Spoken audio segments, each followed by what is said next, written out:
And this is the opening moment of a live stream to discuss the expropriation bill recently passed by the National Assembly.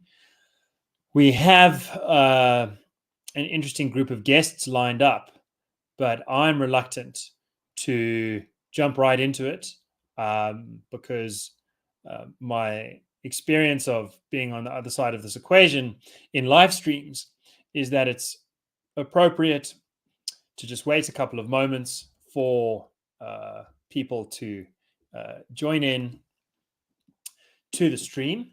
Very glad to see Umlungu, Lars Salas, Marquis Pretorius already in the comment section. I will be attending to the comment section now and then as we move along. So feel free to drop interesting points, or if you like, some questions, and we'll see if we can get around to those. Yeah, in advance, thank you very much to Mbali in the background for helping field those things like comments and but especially the tech side of things. So I'm going to give it it's been a minute. I'm going to give it another minute. And then we're going to bring in our guests.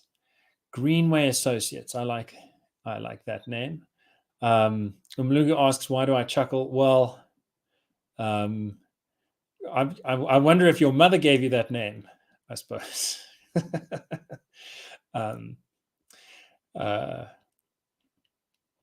We have Christopher Zabo, I apologize, I'm likely to be mispronouncing that, whose parents fled communist Hungary, where property was indeed confiscated. Well, stark warning in that. Yes. No, your mother did. No one's mother named anyone by a racial category, it seems. Is thought being confirmed there. Okay. Counting down the clock, and here we go. I think that it's worth just framing again what brings us here this evening. The expropriation bill has been through many iterations. In 2015, there was an expropriation bill that seemed to be very damaging. That failed to become law. In 2017, there was a leadership change in the ANC, as well as a new policy commitment to expropriation without compensation. That was meant to be achieved with or without a constitutional amendment. Certainly, it seems the constitutional amendment grabbed the most attention and got the most political investment. That amendment failed. But where that amendment failed to pass through the National Assembly, the expropriation bill has succeeded. It has succeeded without much attention. I'm sorry to say that 2 weeks ago, when the parliamentary committee charged with looking at this bill, and we're going to invite members of parliament who were participants in that committee opposing this bill. But when that committee, whose majority passed the bill through to the National Assembly, I read the Sunday papers and I could hardly find a reference to the passage of this extraordinary and dangerous law to the body, the National Assembly, that is supposed to represent all South Africans. The very next week, that is last week, in record time, the National Assembly passed that bill. They voted on it and assented to the expropriation bill. And again, I read the Sunday papers and saw very little, if any at all, attention being given to this extraordinary and dangerous threat to property rights in South Africa. My sense is that there is an opportunity to embrace here. It is an opportunity for the daily conversations that are had online on alternative media channels and indeed on mainstream media channels that are more current and frequent, to use those platforms to talk about what matters to ordinary South Africans. From the Daily Friends perspective, I think that's an important framework understanding to have why we're having this special episode. It's because this is a special issue and it deserves special attention. There's another opportunity, I believe, an opportunity for a united front presented in defense of South Africa's property rights. And it's in that regard that I want to speak to the honourable members, I think is the proper nomenclature, to the members of Parliament that have agreed to join us tonight, and we're very grateful for that. So let's bring them in. Firstly, we have Wouter Wessels from the Freedom Front Plus. Wouter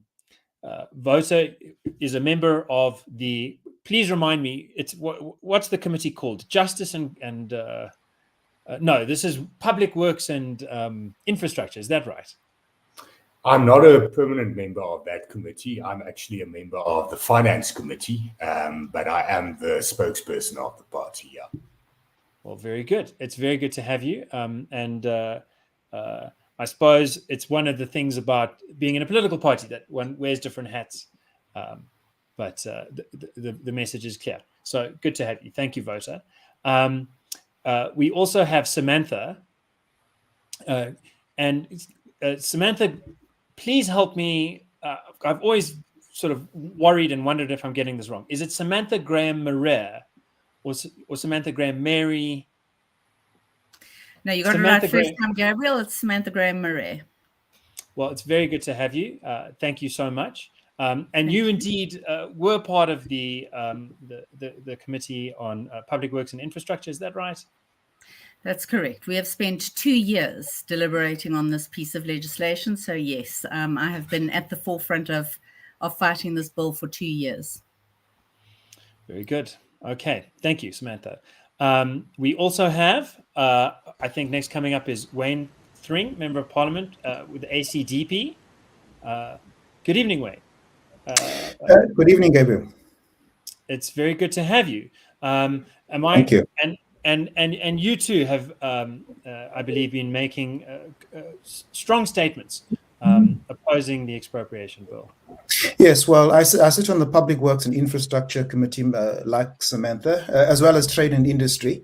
But I also represented our party on the ad hoc committee of Section 25. So it's been quite a stint in terms of fighting this kind of legislation. Very good. Okay. Thank you so much. And we have one more guest coming along, but there have been some technical issues, and so Mbali, you will bring in Sanele when it's good and appropriate. Okay. Off we get to the races. I think I want to start by simply framing a couple of things that we at the Institute of Race Relations sort of highlighted as being concerns about the bill, and then go around the table and get your views. I think first and foremost on just unpacking, what does the bill do, and why did you oppose it, and later on we can then get to remedy and so on. So from our point of view, we sort of had these bullet points, like it defines expropriation in the strange way that makes room for custodial takings that are without any consideration of compensation. It allows expropriation without compensation on an open list of grounds. It allows for notice to be given of an expropriation without compensation before any reason has been given as to why this has been selected. So this is a sort of ordering matter that seems strange. It allows the expropriation to go through, to be affected without a court process being concluded, which really seems back to front to us. And I think it also sort of seems to shift the Overton window to make it seem like, well, if nil compensation is the starting point, then if you get half compensation, half of market value, you should be kind of grateful that your wealth has been cut in half, which just seems crazy and a bit like a manipulative move in a way. Anyway, that's our headline finding. But let's just go around the room, and I think maybe Samantha, we can start with you, ladies first, if you don't mind me putting it like so. Yeah, please take the floor. Tell us about this bill and why you opposed it. Thank you, Gabriel. Yeah, so look, I think from the starting point, we share a lot of the same concerns that you've raised and that the Institute of Race Relations has raised. I have spoken to Dr. Jeffrey. I also took a lot of input from people like AGBIZ and Agri-SA. So when we got to the clause-by-clause debate on the bill, I actually took pieces of information from all the inputs that we had received, both the oral submissions from the public hearings. I used a lot of Banking SA, the Minerals Council, Agri-SA, SA-IRR, and I consolidated that into our inputs. So we literally made inputs on every single clause in that bill when we did the clause-by-clause debate. And we won a lot of small victories. They brought us a new expropriation bill, which was a huge improvement on the existing legislation that we'd been dealing with. But unfortunately, the ANC then still used their majority to shut down a lot of the gains that we'd managed to make. So when the bill came before the House, there's a rule that we can use to propose an amendment to a bill before the second reading. And one of the sort of criteria of that is that it must be a debate that hasn't been had. In other words, you have to introduce a new amendment. So the only two things that we felt that we could introduce in terms of those amendments were the definition of expropriation, as you said, to include indirect expropriation, so custodianship and regulatory takings, because there's actually a bill before the Environment, Forestry and Fisheries Department that will allow for conservation areas to be declared on people's property, which will be a regulatory taking in terms of what we're debating. And there is no allowance for compensation because it's not defined as expropriation, because there's no transfer of ownership. So we did want to bring in those criteria under expropriation, the definition. And then obviously there'd been a huge amount of debate around Section 12 and the nil compensation. And again, we had to bring in new concepts because we couldn't bring in anything that had already been debated. So our starting point was, that's fine. Let's allow for nil compensation, but only where the property is owned by the state. In other words, where it's been taken through expropriation and compensation's already been paid and it's not being used for the reason it was originally expropriated for, or where property is not being used by the state. Let's bring in nil compensation in that respect, but never where it's a case of private property that's at risk. Because our feeling obviously is that you cannot start at a nil compensation point. And there was a very good article written by somebody who represents you guys that I read today. He's a legal, he's your head of policy. I can't remember his name. And he made such a good point, and it was what I said in my speech when we debated the bill, is that expropriation should not be a punitive measure. Expropriation should be about the state taking property that it needs to fulfill its mandate, whether it's land reform, so in the public interest, or whether it's for a public purpose like building a hospital or building a road. So we agree with expropriation. There's an existing bill that allows for expropriation. What we don't agree with is that this legislation is being used as a land reform mechanism to address government's failure to resolve land reform issues. And so it's being packaged as this, once this is passed, there will be wholesale expropriation of property and everybody's going to get a piece of land. And it's creating a huge confusion around what the purpose of the bill is and also what it seeks to achieve. So our feeling there is that obviously we are all in agreement. I think all of us agree that nil compensation should not be allowed where private property is involved, and that it should be a negotiated agreement. We also believe that that Section 12.3 is verbatim what failed to pass as a constitutional amendment. And for that reason, as you said in your opening statement, that then is allowing, so a constitutional amendment requires a 2/3 majority. Ordinary legislation like this bill requires a simple majority. So they're taking the exact wording of a constitutional amendment that failed to pass, and they're passing it through as ordinary legislation, which requires a smaller majority. So those are our major concerns and issues at this stage. So I'll stop now so that I don't take up your whole debate. No, very good. Much appreciated. I think with what Samantha was saying at the end there, I think it's a nice point to hand over to you. As you were saying, you had been part of the ad hoc committee dealing with the constitutional amendment. Maybe you could take us a little bit further in understanding the relationship between those two legislative efforts and addressing any further concerns with this bill. Well, I think that the position of the ACDP has been that clearly the ruling party has been under tremendous political pressure. They've been under political pressure firstly from the economic freedom fighters, who kept on pushing for the constitution to be amended, calling for land to be expropriated without compensation. And we've viewed the Section 25 process, the ad hoc committee in Section 25, to amend Section 25 of the Constitution as an attempt by the ruling party to quell or to diminish somewhat the support that the EFF had been getting from people on the ground with regards to the land question. But clearly, I think that in the discussions, particularly in Section 25, when it became very clear, lots of jostling that also took place. The ruling party contacted many of us, trying to convince us just when they realized that it wasn't going to pass and that they wouldn't get the majority, because the EFF at the time were making huge demands. Not only were they wanting land to be expropriated without compensation, but I mean they were talking about water rights, mineral rights, and expropriation also in other sectors, and so they were wanting that to be put on the table as well for their support.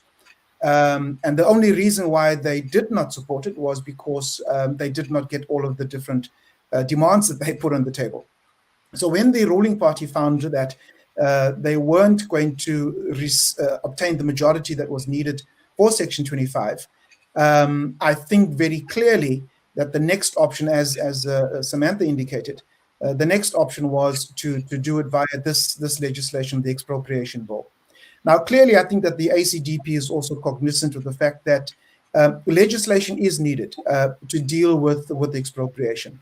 But our position has been that expropriation has to come with compensation. And so the ANC failed to bring in expropriation without compensation via the Section 25 amending of the Constitution. And clearly this is now a backdoor attempt, which to some extent has, to this stage, thus far, has succeeded. But there are for the ACDP, I think, besides those matters which Samantha has raised with regards to the legislation, I think that the ACDP's focus has been clearly on Section 12. Section 12, 3A, C, D, and E, which allows for property to be expropriated if it's abandoned, property that is being used for speculation. You want to, hopefully your price of the property will escalate in a couple of years. If the property is considered unsafe and so on. So there were these four aspects where expropriation has now become possible, and it says amongst other things. So what those other things are is anybody's guess. So it's to a large extent open-ended, and so I think for those reasons and many others, we can talk about the economy, the effect on the economy. We can talk about land restitution to date. With some 8 million hectares of land that has already been taken by government. 93% of that land, of those 8 million hectares, people wanted cash. They did not want the land. And so clearly, I think this is a political opportunism by government and politicizing the land question, which is understandably a bit volatile in South Africa, but they are politicizing it for their political gain. And in our view, it's purely to obtain votes come 2024. Okay, thank you very much. It's an interesting point on the vote grabbing. I just want to say, for the benefit of the viewers, you're obviously sitting with lawmakers here. These are people who are part of the process that makes the rules that govern this country. And so things like Section 12, 3A, C, and D, that flies off their tongues. But just a refresher, for anyone who doesn't remember or doesn't know, the Constitution has a section that protects your property rights. It's a promise that can't be broken, about what rights you have, what things you deserve, what you can expect from the state to do to protect you, and that is Section 25. And Section 25 of the Constitution, that's what the whole thing was about for years since Ramaphosa became president, about changing the Constitution. Now, the expropriation bill is a different thing, and that has Section 12.3, which says how much compensation can be paid, nil compensation for land. And 12.3a, as Wayne was saying, 12.3a says, if you bought it to sell it for a profit, bingo, the government can take it for free. 12.3c says if you've lost control of it, which I think someone asked a question in there, the government can take it away. Thank you, buddy. And also, if there's a health hazard, the government can just take the whole thing away. That is what it says, and that's very concerning. But Wouter, I want to go to you, and I think we've talked a bit about the law, but you can take us into maybe more legal aspects if you like, but also the broader threats, the meat and potatoes. How is this, going to touch ordinary South Africans? I think, as all the colleagues pointed out, this is a big risk to property rights, and it is a backdoor way to allow for expropriation without compensation. Saying that this allows for compensation, but no compensation is without compensation. And as Wayne pointed out, Section 12.3 refers to the conditions under which no compensation can be considered, but it's not limited to. Thus, it's really an open-ended bill that's a dishonest bill, and that is going to be detrimental. When this bill is assented to, it's going to be detrimental to the economy, because you're going to lose investments. You have devaluation of your assets, and no business is really going to invest under that circumstances. Obviously, it's also a big threat to financial institutions, because people in South Africa, a lot of property in South Africa is still financed. There's bonds on that property. And obviously, having the risk of government, and any government that comes into power, and any changes in the political ideology and the way in which things are done will be an ongoing threat to those financial institutions, and that will be a threat to the economy. It's going to destabilize the economy. It's going to destabilize investments, and it's going to lead, obviously, to more unemployment. And at this stage, where we are in the South African economy, if we take the fiscal cliff, which we have actually fallen over already, and where government does not have money, our fiscus is under threat. We can't fund the social demands that there are, the needs that there are. There's not enough money in the fiscus. The income is getting less and less, and the revenue obviously is getting less and less. This is going to be more detrimental. We now need economic growth, and this is not something. Expropriation without compensation, whichever way you put it, with this bill or with the amendment of Section 25, is a threat to the economy and to economic growth, and that is detrimental to job creation. because we need job creation in South Africa to get people to share in the wealth of the country. Obviously, we need land reform in South Africa, and we need land reform projects that will succeed. Currently, and Samantha referred to that, land reform projects are failing not because of compensation, but because of government's inability, because of corruption, and because of a complete failure in implementing land reform projects in an orderly fashion. Wayne also referred to the fact that a lot of property has been procured by government. There's a lot of land in the state's ownership, but that land is not carried over or transferred to beneficiaries of land reform projects. And that's a very big problem. People are not getting title deeds. And this threatening property rights is not only a threat to current property owners, and that is something that should be understood. It's a threat to anybody that also is a beneficiary of a land reform project, because he will never actually have ownership, because the threat of government and a new government and a new direction will always be there to deprive property rights.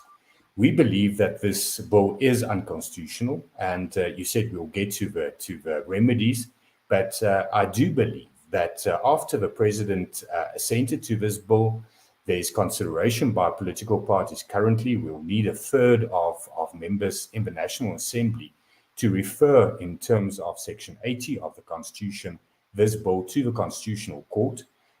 If that does not succeed, if we do not obtain a third of members, there's a lot of us that are political parties that will go to court, to the Constitutional Court, to have this then act tested, because it is unconstitutional. And this was a backdoor to get expropriation without compensation going for political reasons.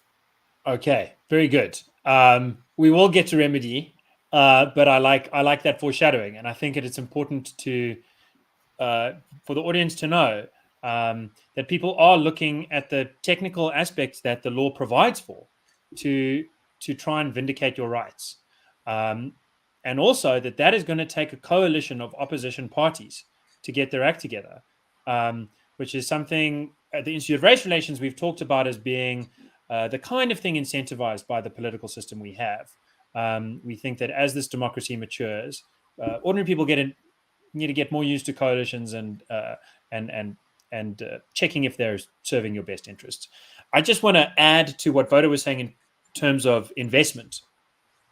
Absa Bank, which as far as I can tell, hasn't said a single thing about the expropriation bill this year, which is something our team has written to letters to them repeatedly, trying to get them to change that. Anyway, the other banks as well, I'm not picking on just one, they did some good work in noting that gross fixed capital formation, that's investment in brick and mortar, real factories, houses, construction, and so on. That is less than half than it needs to be for a country like us. It's dropped in half since the mid-2000s. It's now sitting at 12%. It needs to be at around 30%, actually. And if you drill further into APSA's data, you see what's the gross fixed capital formation that's good?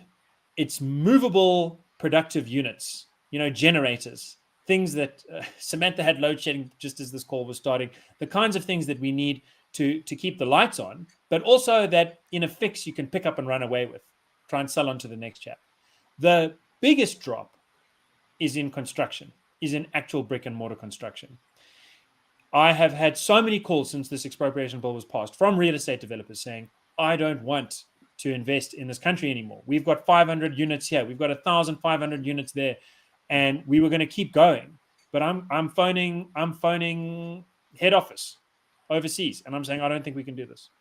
And that breaks my brain in a way. And that leads me to my question to you, Samantha. So Wouter and Wayne, you guys have highlighted threats to the economy, threats to future owners, threats to current owners, threats to the fiscus. Yes, the social welfare programs. You can't afford that without the investment and the revenue. Okay, so it seems really, on that side, like a bad idea for any political party, especially if their popularity is declining, to try and now impose this on the country. Like, things are getting worse. Now let's make everyone more poor and see if we get votes out of it. But Wayne was saying, and I think this is right, that there is some connection between the haste with which this bill is going forward and politics and something about the 2024 election. Could you, how do I understand this paradox? Like, on the one hand, this seems like suicide, and on the other hand, this seems like the ANC desperately trying to hold on to power. Is there a way to resolve that, Samantha? Look, I mean, if you hear what the president has been saying the last few days, he's been saying things like, oh, we're not going to touch private property, and, people must stop panicking. And Minister Dillon's been saying, this is fear mongering. I think also it's important just to say that while the expropriation bill speaks to all property, expropriation without compensation only speaks to land. So immovable property. So people are not, they're not going to come and, steal your car, take your car for no compensation. So we must make sure that people understand that there is a difference. But yes, I think they're trying to placate. And somebody asked me, I was on a talk show the other night, and they said, yeah, but the president is saying this. And I said, yes, but that's not said in the bill. So it's all good and well saying, well, we're not going to do this and we're not going to do that, but the bill's very clear on what it is going to do. And you can't be talking outside of the legislation to say, well, even though the bill says this, we're not going to do it. So the ANC are trying very hard to placate the people that are panicking, but they're still pushing the bill. And again, I agree with Wayne. We have exactly the same feeling that this has been done because they know they're losing support and they think that it's going to be a good vote getter. I also don't believe that if it is passed, which obviously we're going to fight tooth and nail against, that the government will actually go out and do this wholesale expropriation without compensation. The problem I have is that Section 12 that we've been discussing creates mechanisms for other people to drive the government's agenda. So where it says that property where you've lost effective control over your property because it's been abandoned, there's no definition of what abandonment of your property is. So where you've got land grabs that are happening all over the country at the moment, and we know a lot of those are politically driven, you're going to have empty pieces of land or farms that people are going to invade. Immediately that person has lost effective control. A settlement gets established. Government is forced to bring in services, and suddenly they've got a new settlement that they've got to support, and they're going to have to then utilize the nil compensation clause. So those are my concerns as well. And again, with the banking story, we tried very hard to make sure that banks were very much part of the discussion around compensation, and we've gotten that right to a certain extent with our deliberations. However, a nil compensation, if a property is bonded and there's nil compensation, the person who owns the bond is going to be liable irrespective of whether or not they've got the property. So there's a very real risk to people that they're going to be encumbered with a mortgage that they can't cover because there's either been nil compensation or compensation below that amount. So, I mean, those are the very real concerns that people are having. And we're not trying to fearmonger here. This is exactly what the bill says it can and will do. I mean, again, why would you have to you take a property for nil compensation because it's a health hazard? Just fix the problem. It doesn't necessitate confiscation of property because you have a health issue on a property. So we also believe, as Wayne said, it says but not limited to. So they haven't closed off the stipulations in terms of where nil compensation can be paid. So they've left this very, very open. But if you look at the Constitution as it sits now, Section 25 is very clear, and it says compensation must be just and equitable. It must be agreed to or decided by a court of law. And we do believe that that little section there renders Section 12.3 unconstitutional because it's already prescribing a nil compensation in specific instances that eliminates consensus and eliminates judicial inquiry. And it takes the judiciary out of the equation. So we do believe that there is a very, very strong point to be made against the constitutionality of the bill. So what we're doing at this stage is we are lobbying. One of the groups that we want to lobby is traditional leaders. When we did public hearings, a lot of the traditional leaders approached us and said, oh, we're happy with compensation with nil compensation as long as it's not our property, expropriation for nil compensation as long as it's not our property. The bill doesn't stipulate as to whose property is not going to be expropriated without compensation. So communal land, tribal land is as much at risk as normal private property that's owned by you and me. And we need traditional authorities to come on board and say, hang on a minute, this is not okay, because suddenly their land is as much under threat as anybody else's. So we're using our provincial process now through the NCOP to see if we can't lobby around, get some support from the provinces, get a different mandate. Because if that comes back to the National Assembly, then there's a 2/3 majority that would be required to change the amendments that are proposed by the NCOP. So we're trying to push our agenda now through the provinces, see if we can get a mandate from some of those provinces that can drive that thing. If we can't, we're going to then look at lobbying the president and saying to him, listen, before you assent to this bill, please send it to check the constitutionality. So there are various steps that we will be taking along the way, but I'm very excited that we're having a conversation that incorporates, other people, other ideas, other parties, so that we can actually start preparing for this fight, because we're not ready to give up on it. Yeah, no. I think that there is this question that I want to come back to. Again, it's good to hear a bit of talk of remedy, and it's really important to know just that point about like the National Council of Provinces process is not necessarily a rubber stamp. There's work to be done there, but I really do want to get to that in a moment. Wayne, I want to come back to you and ask the same question back at you, really. So let me put it like this. In a certain sense, there must be some political advantage that the ANC is hoping to get out of this. Does that make you worry about the ACDP standing up and saying no to expropriation without compensation? Are you worried that that's, that is going to chase away voters and supporters? And if not, why not? What's going on there again with the political calculation? Yeah.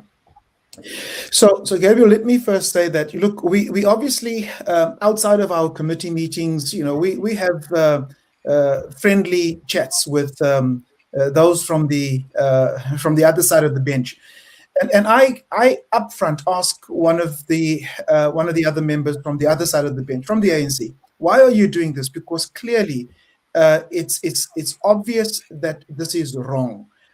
It's obvious to most South Africans, and I pointed out, the fact of the failure. You look at Kgalema Motlante's high panel on land, which spoke about the abuses and the excesses in the Department of Agriculture, Land Reform and Rural Development, which the slow pace of redistribution.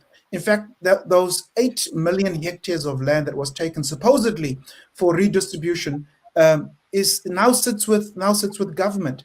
Government has over 4,000 farms that have been taken, that could be distributed, that could be given to those who want to farm, could be given to those who are in need of land, parcels of land, whether for housing or for business or for agriculture. So there's these huge parcels of land that government is, and so I pose the question why, and the answer didn't surprise me, and the answer clearly was that, look, at the end of the day, they're preparing for 2024. And so it's to appease their voters. Now, when we were out in the last 2 years, as Samantha indicated, in the public hearings, my concern here is the huge expectation that has been created. To a large extent, people are saying, well, the farmer down the road, he's got so many hectares of land. We want a portion of that. And so there's this expectation, or that businessman has got, so many hundreds of hectares, and we want a portion of that. It's time that the land comes back to us. Now, I think Wouter very clearly indicated when that happens, when you have, and the direction that government has taken, that the ANC have actually taken with regards to the expropriation bill, clearly is a recipe for economic disaster. What we need is we need foreign direct investment, not just foreign direct investment, but also domestic investment. And it is said that there's a few trillion rands just domestically where businesses are waiting to invest, but because of political and policy uncertainty, nobody is wanting to touch South Africa.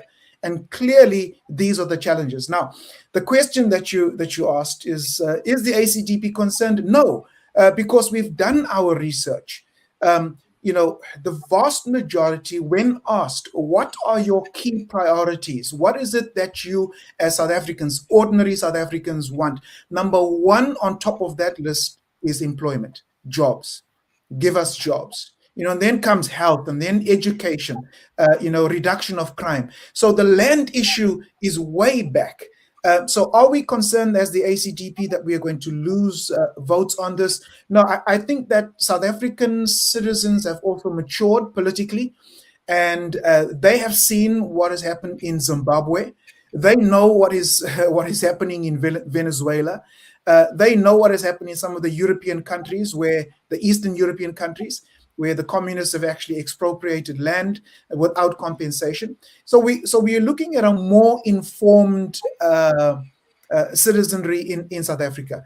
So I think that from our view, we do not think that it will in any way impede or encroach on the votes that are due to us come 2020. If anything, I think it would actually help us. Indeed. So, I mean, that is definitely my sense. At the Institute of Race Relations, we've been doing independent research, getting private pollsters to go around the country and ask people questions: rural, urban, rich, poor, demographically representative in terms of race, gender, and so on. And overwhelmingly, we see hesitancy about expropriation without compensation, enthusiasm for jobs, low priority for land reform, high priority for getting the economy going in a growth-oriented way. So I come back to the question, Wouter, maybe let me put a hypothesis to you. Let's test this out.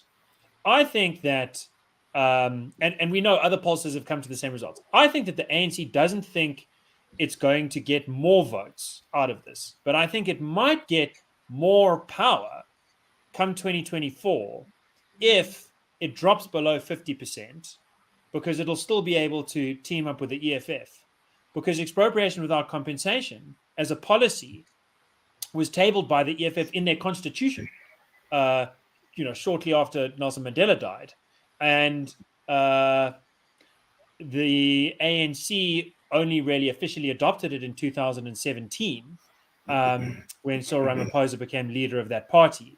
So it seems like this has been an intersection between them. And it seems like opposition parties have increased the rate at which they are eating into the ANC's market share. We sort of, Frans Grenier, former CEO of the IRR, made that call a decade ago, that the ANC would drop below 50 now. And it has municipally, and it could very well do so nationally. So I think in a way, if this is not a vote getter in the conventional sense, it might be a vote getter in the sense that it helps those two parties come together, and even in the teeth of further erosion of prosperity and the economy.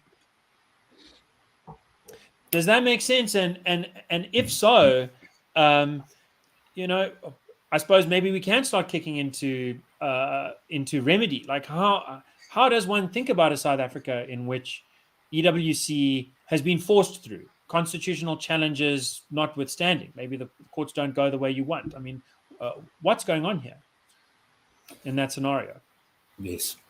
No, I think you're quite right. But before I get to that, if I can quickly react to something Samantha said with regards to bonds and the fact that a person will still be, although you expropriated, your property is expropriated, you will be liable for the repayment of that bond still.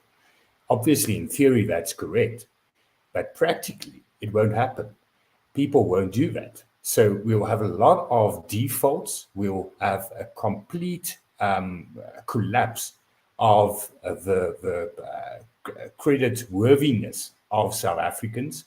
People will use a lot of ways to circumvent that, because nobody in their right mind will repay a bond if they don't have the property anymore. But and that banks must take note of that they are not going to get their money back. So they should take this more serious than they do. But getting to your question with regards to 2024, we must go and look at last year's municipal elections. The ANC did, they lost a lot of support. They're very worried at this stage, but they didn't lose. And we should be honest with each other. They didn't really lose support to opposition parties. they lost support to voter apathy. And this is an attempt, to a certain extent, to get people excited about the ANC again, because people do want jobs. Wayne is correct, but there is a narrative about land. And that is something that should be changed, because land does not equal wealth. Land is an emotive issue. And that's why land reform projects is important. But with regards to land, it's also an issue with regards to housing. Housing is a crisis in South Africa. If you really look at how the majority of South Africans are currently living, the fact that there is no more space for housing projects, in a certain sense, because government is failing to utilize land. But go and look at a very old act, the Subdivision of Agricultural Land Act of 1970. There was a repeal act in 1998. It was assented to in 1998, but we still do not have a commencement date. And that act makes it impossible for even a municipality to take agricultural land which is not utilized and build houses. It's the ANC government who has failed to assent it act to get a commencement date and to have better legislation in place and get a better process in place to subdivide agricultural land and to get housing projects going there where it's dormant agricultural land, which is in government's possession. You have municipal land, they can't use it, they can't build houses. I worked for the Department of Agriculture at a stage, and it's quite ridiculous that a municipality can't build houses because they wait 15, 16 years for an application to get that land subdivided and rezoned so that the housing projects can go. So politically, a lot of people are hungry for houses, for title deeds, and this is an attempt to get people excited about the ANC again. But you're quite right as well, that obviously the ANC has come to the conclusion that coalition governments will be the future, and they will be a coalition and want to be a coalition partner with other parties. So they do want to get the EFF on board. We must remember that the EFF was against this bill as well. They were against the proposed amendment of Section 25 as well, because they want complete custodianship of the state, of all land in South Africa. And the ANC was at this stage and is not willing to go that far. But that might change. And that is something that they will use as a bargaining chip when it comes to negotiations. But the ANC might only need a small party or two to get a 50% majority. And also remember, you can govern with less than 50%. You can get the president elected with a majority, even if it is a 42%. And then if that's just more than other parties, if there's 2, 3, 4 presidential candidates, it's going to be a very unstable government, but it might happen. And then you need a PAC or AIC or whatever. And the ANC is looking, and that is why they are doing this and getting expropriation. And then just a last thought, I think, on the other hand, the ANC is to a large extent, it's almost like the gas is out of the bottle. And they took this resolution at their conference in 2017 to say expropriation without compensation. And we shouldn't lose sight of that. A lot of what is happening currently is not necessarily only about 2024, but it's also about this year's internal party conference, leadership conference. And it's about the different factions within the ANC. Those branches voted for a motion at the conference, last elective conference, for expropriation without compensation. They expect government and the leadership they elected to do something and to have expropriation without compensation. And now they failed with the Section 25 amendment. That is now a internal political play ball within the leadership struggle. And obviously that is also why this bill was now done so quickly and rapidly, because of the leadership conference at the end of the year and to get support of the different factions. And I think Ramaphosa's faction especially is very nervous about the fact that they have not delivered on expropriation without compensation. Indeed. Just to second the last point, one noticed that at the ANC policy conference in the winter, Ramaphosa opened it by saying, look, we have to change South Africa irreversibly, and we must utilize, I'm paraphrasing the first bit, he said, we must utilize expropriation without compensation to do so. So once again, the president very much getting behind it, not undermining it, pushing it. And where he's made a promise, people will, in his party, ask him to keep it. At the very least, the delegates will, even if the base will ultimately be frustrated by that. I want to say, so our fifth guest has arrived. The technical issues have been resolved. So I'd like to welcome into this broadcast Member of Parliament Sanele Zondo from the IFP. If memory serves, Sanele was also part of the Committee on Public Works and Infrastructure and had participated in opposing this, in trying to block this bill from becoming a law. So, Mbali, if you can bring Sanele to the forefront. Let's see. Oh, I think that technical issues have bedeviled us again. So I will revert to another question and see if we can try again. I'm sorry about this. This is one of the very exciting things about doing it live. We won't say the whole phrase as that naughty American journalist did when he was caught on a live cam. Okay.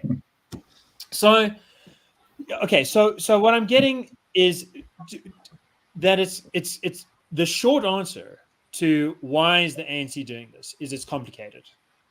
I'm hearing it's a vote getter, but only in the sense that you're promising something for free, and if people don't look to tomorrow, they only look to today. They might think that sounds nice, but tomorrow, it's all going to blow up, and most people get that when they're in a sober mood. Another thing I'm getting is anti-internal politics. Ramaphosa made his promise. Delegates elected him on this basis. Now it's 5 years later. He's got to rush it through to make it so. I'm also just going to remind people from our perspective at the Institute, this is this really isn't a smart political move by the ANC unless it has in mind some idea about trying to join in with other parties, because I think that more often than not, voters vote on the basis of whether their life is getting better or worse. And one of the key findings, Ipsos, an international pollster, has found South Africa over the last 5 years, since Ramaphosa became president, has the highest rate of people saying our lives are going in the wrong direction on average in the world. So like every year, there's one or two places that are blowing up in South America, especially bad year for Colombia or Venezuela or Honduras or whatever. In those years, those countries will do worse than South Africa.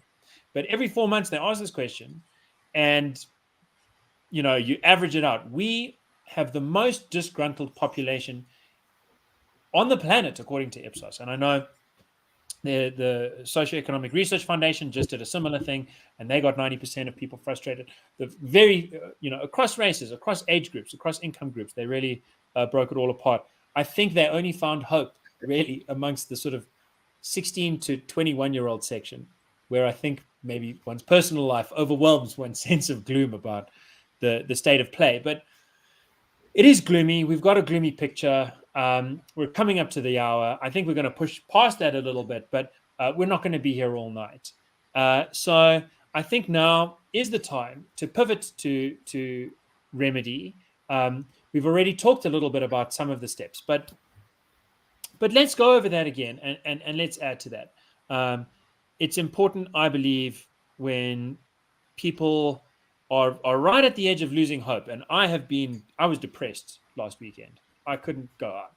It was built up to my birthday. I didn't want to go to my birthday because I just looked outside and I felt like I was in the middle of the globe. I was in America. I was in New York City when the global financial crisis started there. And I could look outside and I could see people that didn't know what was coming, that in a few months or a few years, we're going to see their life savings radically eroded. We're going to see their jobs lost. We're going to see their family Thanksgiving table kind of shrink up because someone just can't even make it to the table. And that's how I felt walking around the streets of Joburg after the National Assembly pushed this thing. I just felt very bleak. But bleakness is not good. You've got to do something about it. You've got to try and own the moment and do something as a citizen, do something as a member of parliament to take us forward. So please, Samantha, begin with Remedy, and we'll go around the floor with that, and hopefully Sanele can join too. Yeah, I just wanted to say, I mean, at the end of the day, certainly the cost of living crisis in this country is completely out of control. The fuel price, the load shedding, the fact that Eskom wants to escalate by 32%. I mean, it's just, I feel like there's just this constant onslaught on South Africans. And I agree with you. I think the expropriation bill feels like just another nail in the coffin and another way for this government to beat ordinary South Africans. So yeah, it is an issue. It is a huge problem. But as I said to you earlier, you know, when I walked out of Parliament last week, I mean, we had tabled amendments. We knew they probably weren't going to pass, but we pushed for it anyway. We want people to know that at every single step of this process, we have fought tooth and nail for what is fair and what is right for South Africans, not for any political party, but for South Africans. And I think that we're building. There is a groundswell of support for that. We're getting it from the opposition parties that are in sort of the same sort of thinking as we are. But yes, I think our first step needs to be to try and push the NCOP process. We have mechanisms in Parliament that we can use, but I think one of the biggest things is we're going to have to build up civic support, organizations like yours, Agri-SA, Agbiz. I mean, as you said, the banks have been absolutely silent on this. Why? I mean, they are massively affected by the outcome of this bill, and they should be the ones screaming and shouting for change. The Mineral Resources Council, they were very much opposed to this. So we have to. Part of what we have to do is educate people. As I think Wayne said, when we went out on the road last year, everybody was of the opinion that once this bill is passed, I'm getting my piece of land. There's going to be this wholesale expropriation without compensation, and we'll all get our little parcel of land. And that's the biggest problem we're dealing with here, because there is this expectation that has been created. So, as you said, there's been very little media around this. I've done media statements. I'm quite sure that that the Freedom Front Plus have done. I'm quite sure that the ACDP have done. I haven't seen any of your statements. They're just not getting traction in mainstream media. So we have to start educating people on what this bill actually means for this country, not just for you, for your private property, but as a country, how we cannot afford for this bill to go forward. And I think, as I said, we've got the NCOP process that's about a 6-week process. So I'm not sure when it gets referred. It'll be probably during this term. And then it'll be the 6-week process. Then it comes back to us, and then it gets sent to the president for assenting. We need to start that lobby now to the president to say to him that you cannot pass this bill. It is unconstitutional. It is going to damage this country irrevocably. And I think that's the first major step that we all need to take in getting this thing reversed. Okay, can I ask a question? So let me come to you, Wayne. Is your sense that the NCOP process has to have public hearings, or can they get away with not having public hearings in this issue?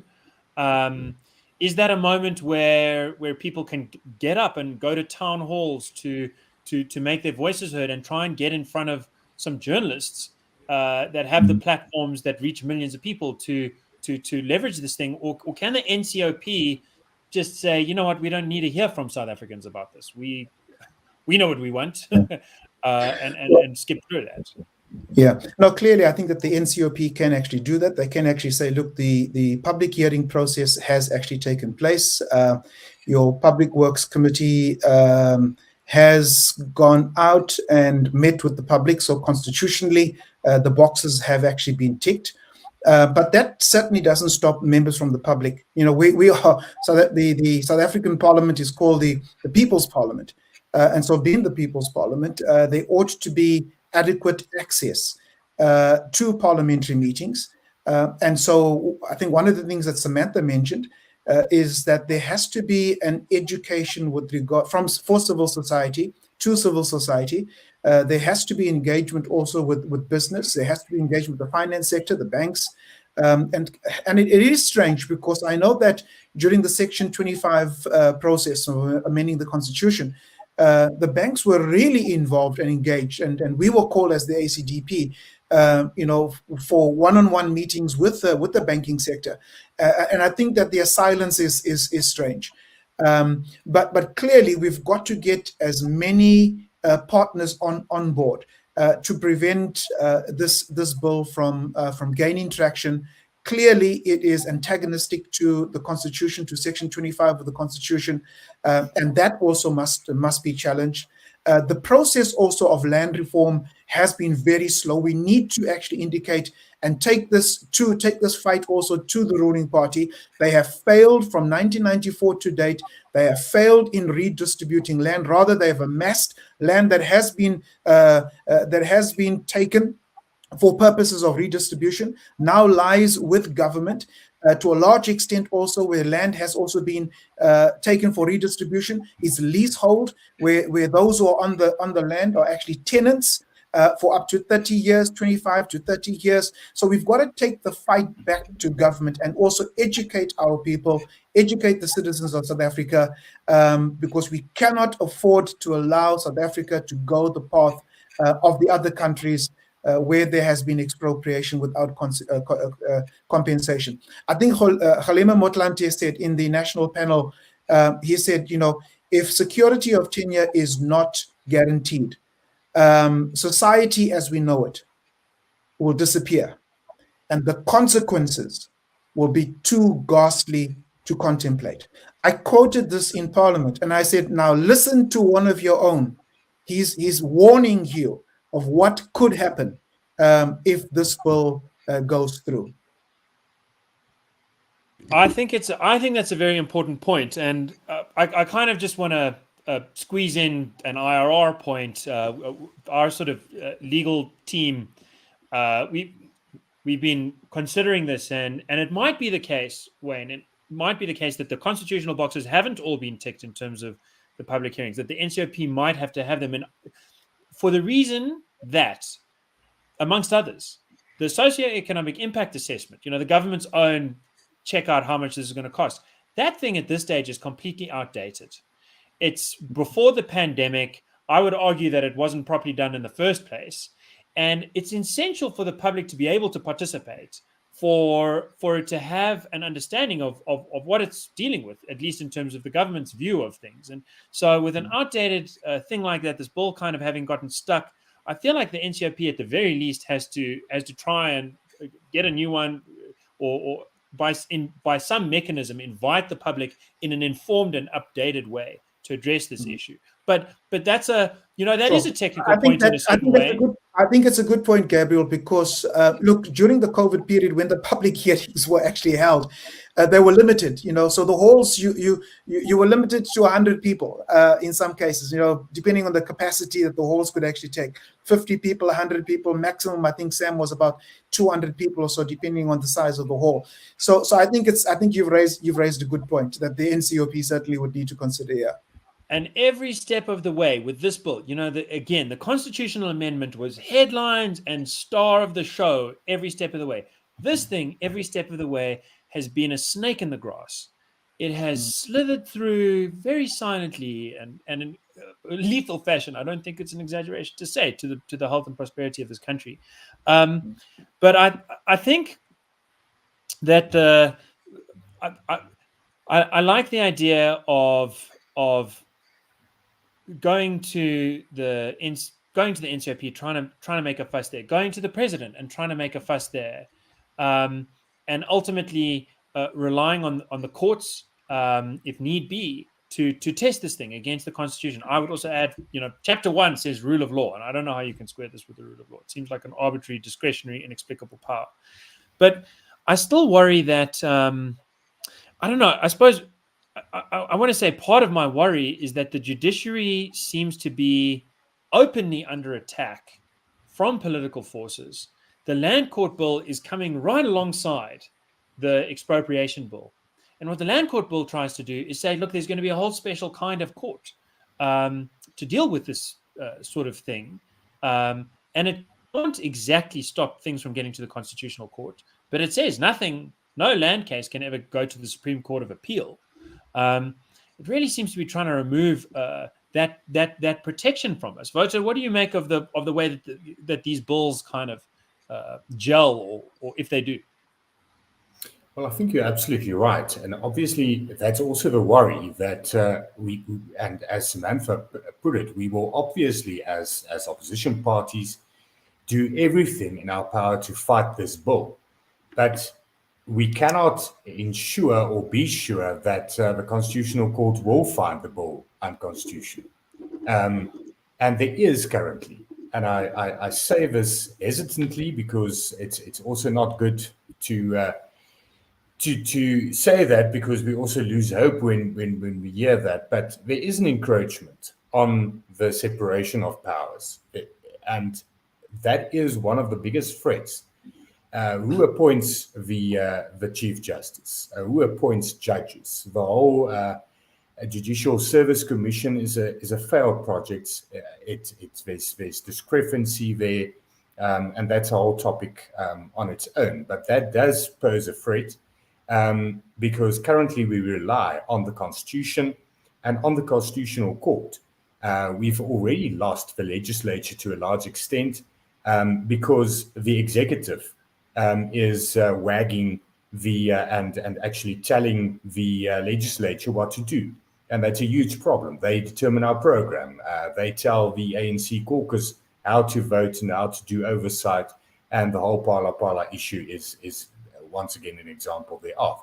But the fact of the matter is that the only way to actually ensure on the long term that we'll really ensure private property rights, because even if we defeat this bill, and I agree with all the methods the colleagues have mentioned and the routes that we will all engage on, but they will always come with another attack on private property rights. They always try to keep the narrative of land and land ownership alive for political gain. And they won't actually address the dependency of people and the actual socioeconomic ills in South Africa, because that does not serve the political interest of parties like the ANC and even the EFF. So in the long term, we need to get rid of the ANC. And currently, if you look at the 2019 election results, of all the eligible voters in South Africa, only 28% voted for the ANC. So they are currently governing. They have a more than 56%, 58% majority in parliament, but only with 28%. Why? Because everybody do not go and vote. And I spoke of last year's election as well. The ANC did lose power, but it's also because people stayed away. We need to change that narrative. We need to get people to vote for opposition parties, so that at the end of the day, we get the ANC out of government. That's the only way. And that's the only way to, in the long term, protect private property rights, get rid of all these kind of ridiculous, failed, ideological sense bills that won't serve the interest of South Africans, won't get people out of poverty, but will only be abused by the elitist ANC, because even this no compensation will fail, because the ANC can't do anything without actually abusing their power. It's going to fail, like all their projects, and the only people that's going to benefit is their elite comrades. Okay, so Wouter, I appreciate this, and I want to take the question back to you, Wayne. Here's an idea. You know, opposition parties should be going out there and saying, look, dudes, look out the window. The pothole is growing. Look inside. If you can't see anything, it's because Eskom is failing. There's a common explainer there. Look in your wallet. The money it's not going as far in the grocery store. If you still have a job, more people don't have a job than ever before. It's a lot of nightmares accumulating. It's a lot of reasons to vote for change. So we should have a change election. We should have a new coalition of opposition parties rising up to seize the hopes, the aspirations, the practical thinking of common sense South Africans to go forward. Okay, I like the sound of this, but then I also look out the window. Well, I turn on the TV. Actually, there's another window to the world, and I see the opposition parties fighting with each other. I see crumbling. I see kvetching. I see Twitter spats. I see dissolution. And maybe as the average South African, I think the numbers bear this out. I switch off. I tune out. I kind of give up on this South African project, and I turn back to my own corner and I tend my ways. Are the opposition parties? Can you get your act together? And is this one of those issues that can help with that? So let me firstly start with the scenario of, look outside, look inside in your wallet and so on. I think South Africa has some of the highest records, and those are not enviable records. In fact, we have certainly no reason to be proud of those records. We've got the highest Gini coefficient in the world. So post 1994, inequality in South Africa has increased. All right, so that's the first thing. We have one of the highest crime records in the world. That too also chases business away. We have one of the highest unemployment. Just recently, I think second quarter results are out, Stats SA, showing that again, unemployment has increased. It is now expected to possibly breach 40%, and that's not even on the expanded definition of unemployment. So I think clearly the frustration of South Africans is there, like you've indicated with the surveys, certainly that you've undertaken, independent surveys, as well as the ones that we have read and also undertaken ourselves. So clearly, I think South Africans are frustrated. So what is the solution? They say that the definition of insanity is doing the same thing and expecting a different result. So we have to do something different. Now, as opposition parties, the question thrown, can we as opposition parties work together? And the answer is yes. And I think it's going to need organizations like yourselves. It's going to need organizations that I worked with in my early years. It's the NPO, if I could mention them, the GDP, Democracy for Development. And so I think if we have these kinds of organizations that are able to say, hey, listen, we realize where South Africa is going. We realize the importance of the opposition parties coming together to form a stable coalition post 2024. We, as opposition parties, we have to get it right. We have no choice. We just have to get it right. Can we get it right? Yes.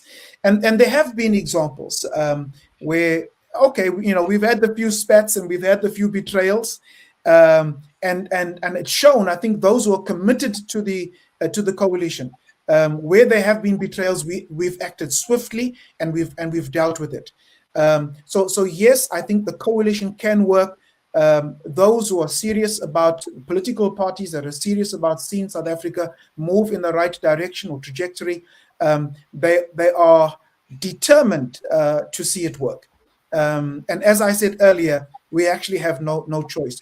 But it's organizations like yourself and other like-minded organizations that also need to chip in and say, guys, here is this. These are the potential scenarios. And so where there are perhaps ideological differences, and in some case, personal differences, interpersonalities that sometimes come into play, we have to be big enough to put those aside. And I think that the ACDP, in our coalition discussions, we have repeatedly emphasized the fact that we've got to be big enough to put aside those differences for the sake of South Africa. Yeah, I want to echo that with just a brief anecdote. I was in Mpumalanga last year, covering a farm murder case, double homicide, and I was speaking to a neighbor about that farmer, and the last time he'd seen him was, he said, when we really gather as a community, it's when there's a fire. because when there's a fire on one of the fields, then people you haven't seen in a while, they show up. We come together 3 o'clock in the morning. It's cold, it's dry, it's winter. We're there to put out the fire together. And he described it as, in his part of rural South Africa, a kind of I don't know what the word would be, a meeting place, a common ground. And yeah, I mean, he said there's a lot of personality clashes. A lot of people don't see eye to eye about a lot of things, but a fire is a very simple thing. And it can be on that land, but it will hop to your land. It spreads unless the community comes together to put it down. And I echo that message. I think we have to other NGOs, anyone who wants to get involved, really the more the merrier. Is a sweet way to put it. I think there's a harder way to put it too. But so Samantha, can I turn to you and basically ask the same question? I feel that as a Joburg resident, I feel especially pinched. The same week that the expropriation bill is passed, the land court bill is passed, the coalition government in Johannesburg collapses. And it feels like I spoke to a colleague of mine. He said bad things come in three, and maybe there's something to that. But it also just felt like they come together in the sense that, if coalition parties, including those that aren't necessarily in parliament yet, but that have an eye to be there and are in negotiations at local and municipal and levels, I wonder, do you see this as a wedge issue? Is this something that could divide the coalition, or is this really a unifier, something to get behind? And what are the steps that are there practical steps? Is there a way for things to go beyond committee level and go beyond the National Assembly? Maybe come back to that point about the 1/3 votes that's needed there. Anyway, I'm asking a very leading question. I think you get the gist of where I'm going. Please take it away. Yeah, look, whatever happens after 2024, I don't think we're ever going to see a single party dominance again like the ANC has had for the last 28 years or so. So we're going to have either an ANC-led coalition, or we're going to have a coalition built up of the existing opposition, other than obviously parties like the PAC and the AIC and the EFF who sort of are on the same trajectory as the ANC. The problem is that there are too many new parties that are built around personalities. So you're dealing with parties of personality versus parties of policy. So if you look at particularly the three parties that are here tonight, these are parties of policy. They have a foundation in the policy. They have a foundation in what they're trying to achieve for this country. And they've stuck to principle throughout all the coalition agreements, throughout all the coalition discussions. And essentially, there's been a sort of cohesiveness built around a unity of purpose. And I think that was what you were talking about when you were talking about the fire. It's about finding a unity of purpose. The problem we have is that there are what we call these popcorn parties that pop up. We had one in our municipality. We went into coalition with them after the elections in 2021. We had a local councillor who we became the speaker, and then their president decided he actually wanted the job because it's a full-time position. So he just kicked out his councillor, and he then aligned himself with the ANC, and we lost the municipality as a result. So when you've got parties that are ostensibly representing, and they have gone out on a vote for change concept, and then come along and sold out to the ANC, this is the problem that we're facing with a lot of these political parties, is that they're not there because they're founded on principle. They're not there because they're founded on change. They're there because they're founded on personality, position, and power. So what we're going to have to start doing is looking at how we align ourselves with political parties. And we've often said we'd rather not govern than go into government with political parties who are so far removed from us in terms of principle. And that will always be the DA's standpoint, is that we need to govern in a principled coalition. And clearly we're seeing who's got principles and who hasn't. Yes, I think the expropriation bill could be a unifying factor for parties, but again, it depends on what motivates the party. So where I think the three of us are all in unison is that we are motivated by protection of property rights. We're motivated in fighting for the people of this country. A lot of political parties are not. They're there because they want the power. They think that they deserve to be there. So I think, yes, coalition politics is the way forward. We have seen it work in places. The City of Cape Town's a prime example. It was a 9-party coalition and it succeeded to the extent that ultimately it became a completely stable government. What we've got to guard against is having an 11-party national government coalition. It's so difficult to manage a coalition where you've got little parties with one seat that become kingmakers and they hold all the power. And that's been one of the biggest problems that we have faced, is that the people who haven't got a full mandate are dictating the odds in terms of coalitions. Okay, so I think that I want to make things even more complicated. It was an open question. Wayne, you were mentioning earlier some personal interactions. I don't know. I get the sense that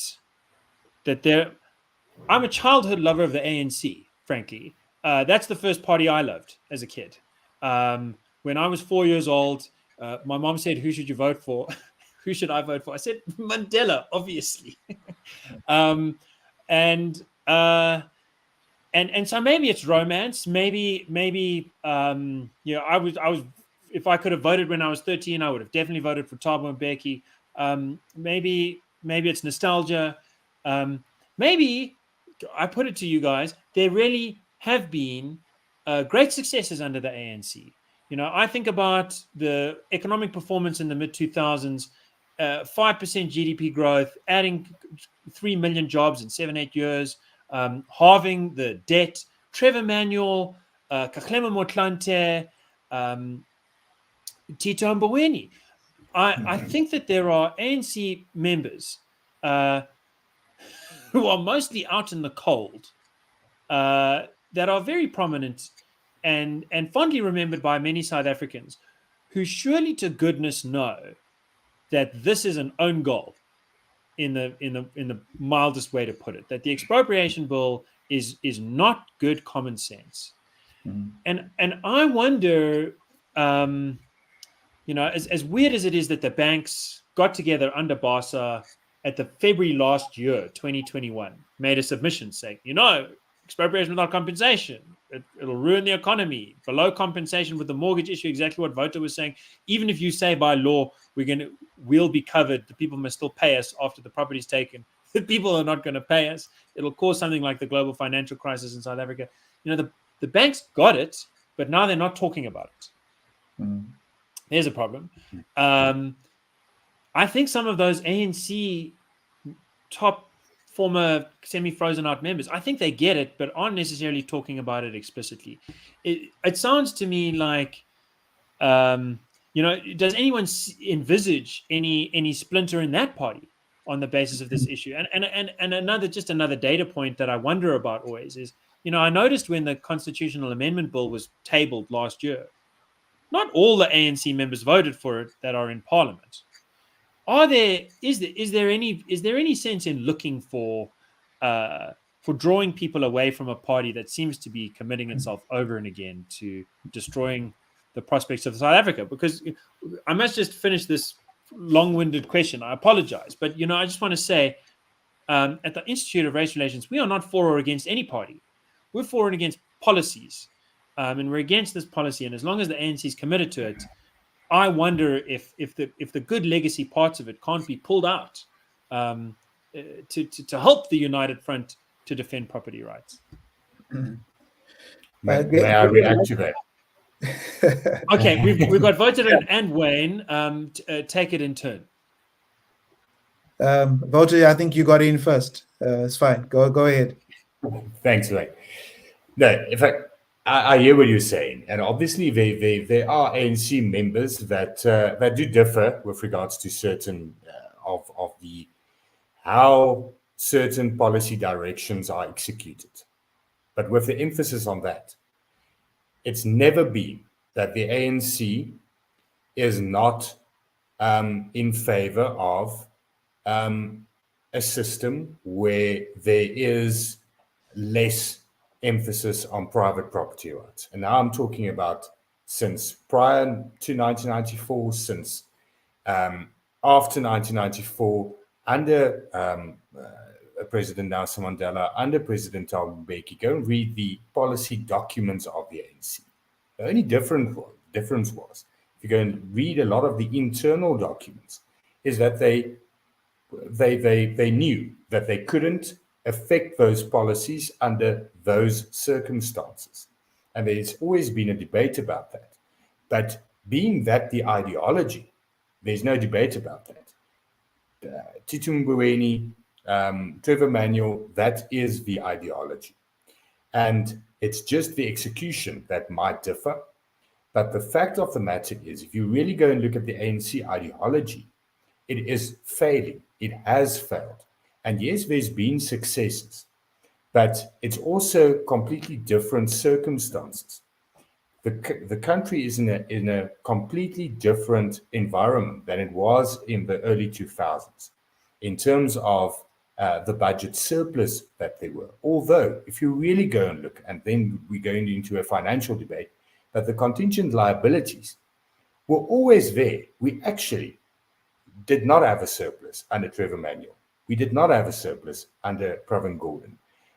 We actually always had a deficit because our if you're going to count contingent liabilities, no one in the world has ever had it. I agree. That's I know, but the government guarantees for state-owned entities were always out of control. The problem is that it's that ideology that created a situation where nothing the ANC government has touched does not need a turnaround strategy. All the state-owned entities have been destroyed, not by people, not by, let me not name names, but not by people. It's by ideology. It's by the ANC ideology that has failed. And if that's not replaced by a sound, principled ideology, we will not succeed. Just one example also of, it's not necessarily that a coalition is always the answer. If we get a stable coalition, that's great.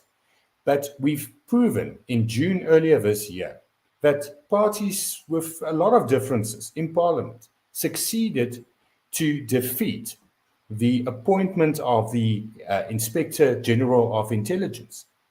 And we did that together without a coalition agreement. And we can do that with a lot of other, and even with this referral of the expropriation bill to the Constitutional Court, there's a lot of parties that for different reasons will most probably, if we do the right footwork, support such application to the Constitutional Court. So being principled, and then obviously any agreement with regards to a coalition, as Samantha put it, should not be about positions. It should be what is best for the different constituents and getting around a program of governance. And that is why Tshwane is succeeding at the moment. And Johannesburg, unfortunately, failed, but we will get Johannesburg back, I'm sure of it. Okay. Wayne? Yeah. So let me come in. I think, like yourself, I served in my youth days also within the ranks of the ANC in the United Democratic Front. So that's kind of some of my background.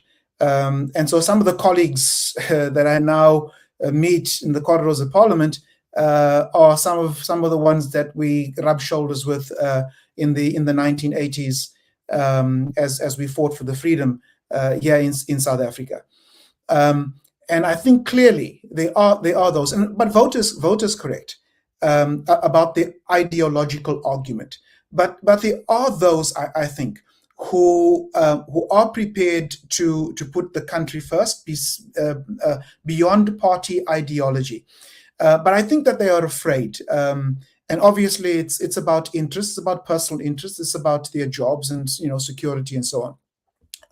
But the point here is that when this expropriation bill comes back to Parliament, for example, and if we have a vote by secret ballot, and the ACDP is prepared to push, and hopefully we will get some of the support, for the vote on a bill such as this to be done by secret ballot.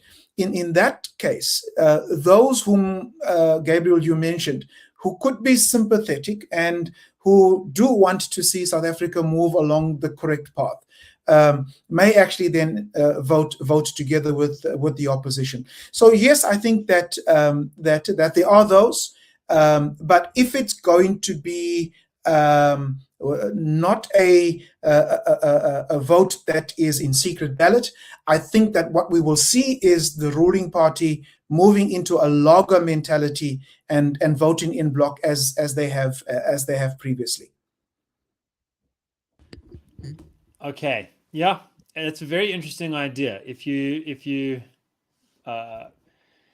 don't have all of the lights on, which way does the conversation go? And it very much underscores my experience in talking about this, that when people talk one-on-one or in small groups, small intimate groups, I hear a lot of concern from a lot of different quarters about expropriation without compensation, also about a lot of other policies that I think form part of the national democratic revolution, which is an ideological endpoint that has been reaffirmed by the ANC year in and year out. Reading the Umrabula documents totally rocked my world. Seeing, and I'm just responding to comments here. Umlungu says, why is it so hard to call some people communists? Stop bleating about the bush. For sure, the policy documents bespeak a strong commitment. Radical RET doesn't stand for reform economic transformation. Was one recently, and the other one was that the big C word in South Africa, the problem is not crime or corruption. This is what the media is making you think. You know what the big C problem is in South Africa? Capitalism. Capitalism causes crime. Capitalism causes corruption. That's in the ANC's own policy document. Nkosazana Dlamini Zuma, when the country was locked down and 2 million jobs were being shed, said, something somewhat suggested about Cabral-esque class suicide. To me, that is very much what this feels like. We're at an hour and a half. We've spoken about a very serious threat, changing the rules that govern all of our lives in a way that could break us down. We've talked about the legal technical aspects, about the political get-together, ways to move against this, the court-based ways to move against this, the people-based to, I'm losing my language, the ways to communicate as well, educate and mobilize. And I really appreciate your time. I must extend an apology from Sanele Zondo, Member of Parliament for the IFP, was on the committee. Technical issues got away. Just to, I don't want to get into details, but he suffered an armed robbery just yesterday, in which he was put in a dangerous position, and his goods, the usual materials that he would rely on to participate in a call like this, were taken away. So that's, I suppose, a very harsh kind of reminder of why property rights matter.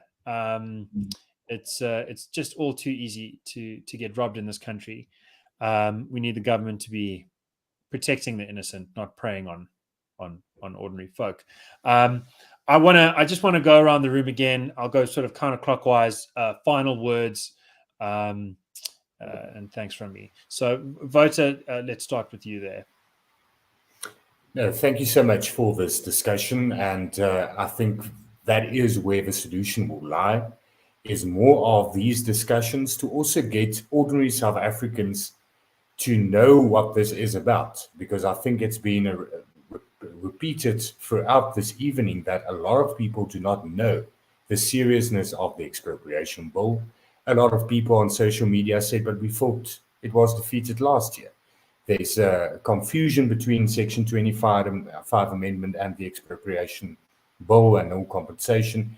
And we should educate people and get people to get behind a solution and a remedy to this and support initiatives. All organizations should stand together. Private sector should stand together. And then obviously on our way to 2024, we should get people to go and vote, to realize that that is where the power also lie, and that it's a wheel with different spikes.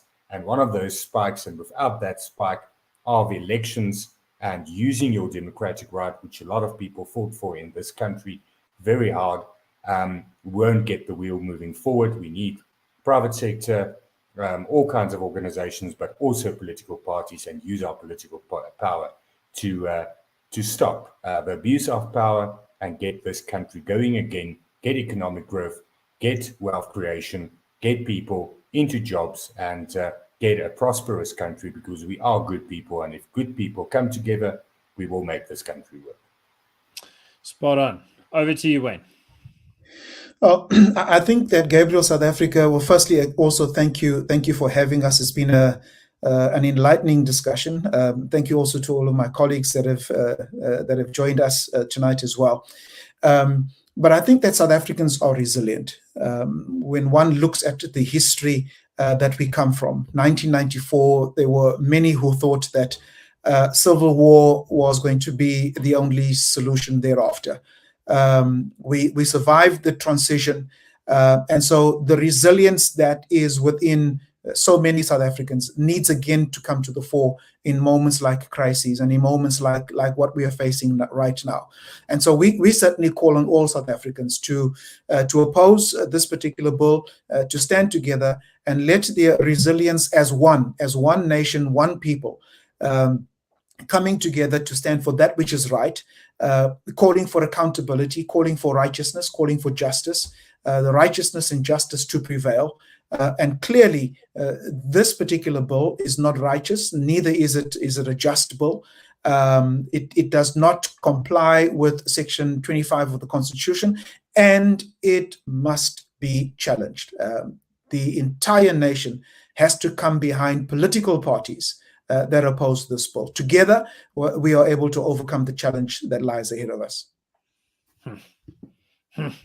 Okay, thank you, Wayne. Thank you very much. Over to you, Samantha. Well, it was a very profound and quite moving statements from both my colleagues. I'd like to thank you for the opportunity to have spent this evening with all of you. It's been fantastic. I've really enjoyed it. And I hope that the people who watched it have felt enlightened and are motivated to support what we're trying to achieve. I think sometimes we lose sight of the fact, we're fighting every day in Parliament.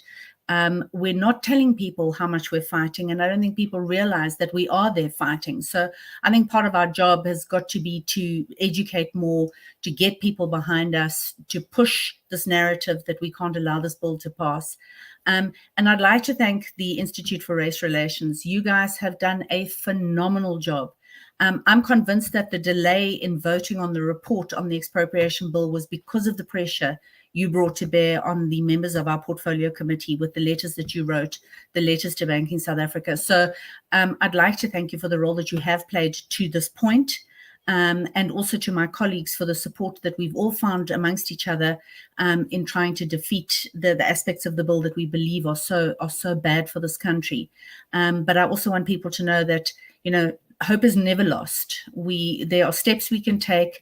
There's a fight that still lies ahead of us, and we're not going to stop this fight until we have, as Wayne said, established a just and equitable way of dealing with land reform in this country, because that has to be the end result of what we're trying to achieve, is that there is equality of rights, that there's a restitution, that there's redress, and that land reform does happen properly, but not through the subversion of private property rights. So as long as people know that there are people out there fighting for them, but we do need support. We do need civil society to stand behind us. We do need, as voters said, our voters to come out and vote, because we cannot do this alone. And unless people are using, I always say in English and Afrikaans, your vote is your voice. STEM is your voice. And people need to be using that to make the change that we need in this country to be this incredible nation that we know that we can be. So thank you very much for this opportunity. What a pleasure. It's tough times. But as Demi says, tough times don't last if you push through. Let's make it good times again. Thank you very much, and to all our viewers, we wish you good luck and good night. And in the words of Nicholas Lorimer, my colleague who usually hosts the Daily Friend Show and made room for me tonight, thank you. And as he says, keep the flag of liberty flying.